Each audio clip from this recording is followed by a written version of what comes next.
ও মা, কি বাবা, কি হয়েছে? এটি এত সবজি পাইলা কই?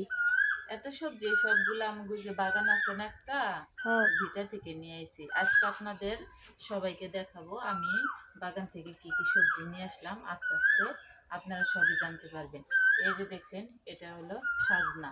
এটা হচ্ছে আমাদের গাছের সাজনা। দেখেন, ভাঙতে গিয়ে ডাল সহ ভেঙে গেছে। এটা এখানে রাখলাম। এই যে আরো দুইটা আছে। আর এই যে দেখতে পাচ্ছেন, এগুলো হচ্ছে লেবু। এটা হচ্ছে আমাদের গাছের লেবু। কাছে নিয়ে আসো ক্যামেরা। এই যে দেখেন, এটা হচ্ছে আমাদের গাছের লেবু।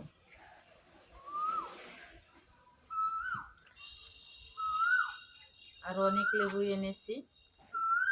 এই যে লেবু গুলো এখানে রাখি দেখার সুবিধার্থে। আর এখানে আছে কয়েকটা টমেটো, কাঁচা কাঁচা টমেটো। 3টা টমেটো আছে। আর টমেটোগুলো সব নষ্ট হয়ে গেছে বৃষ্টির কারণে। এই 3টাই পেয়েছিলাম, 3টা নিয়ে এসেছি। আর এখানে এনেছি কয়েকটা বেগুন। এই বেগুনও ধরেছে। আর একটা বেগুন পেকে গেছে, সেটা নিয়ে এসেছি বীজ দেওয়ার জন্য। এই হচ্ছে বেগুন।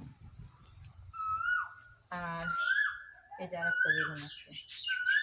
আর এই যে পটল মাত্র একটা ধরেছিল, সেটা নিয়ে এসেছি।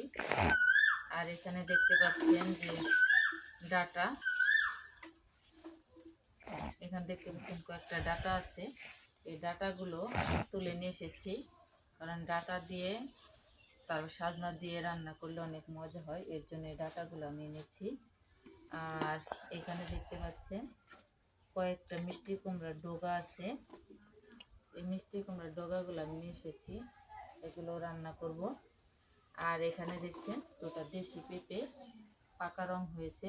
এই দুটো পাকলে তারপর আমরা খাবো। আর এই যে দুটো দেখছেন, এই দুটো হচ্ছে হাইব্রিড পেঁপে। এই দুটো তরকারি রান্না করার জন্য এনেছি। আর এই দুটো পাকিয়ে খাবো, এর জন্য এনেছি। আমাদের 2টা গাছ, একটা দেশি পেঁপে যেটা আমরা পাকার পরে খাই, আর একটা হাইব্রিড যেটা আমরা তরকারি রান্না করে খাই। এই যে 2 রকমের পেঁপে। এখন ক্যামেরাটা কাছাকাছি নিয়ে আসো, কয় পদের আমি সবজি আনছি আপনাদের দেখাই। এখানে সাজনা 1 আইটেম, লাউ ডগা 2 আইটেম, এই পেঁপে 3 আইটেম, এটা 4 আইটেম, 5 আইটেম, 6, 7, আর পটল আছে 8, আর টমেটো আছে 9। এই 9 আইটেমের সবজি আমরা চাষাবাদ করেছি। এগুলো মাশাআল্লাহ ভালো হয়েছে। আরও সবজি চাষাবাদ করেছি, সেগুলো আস্তে আস্তে আর কি হবে। ধুন্দুল লাগিয়েছি, তারপর কহি লাগিয়েছি, পায়না কদু, তারপরে তোমার হয়েছে কারকোল, কলা, এগুলোর চাষাবাদ করেছি। এগুলো আস্তে আস্তে আসবে, এখন ওগুলো বড় হয়নি। আজকে এগুলোই পেয়েছি। এখন আমি সবগুলো আবার তুলে রাখবো।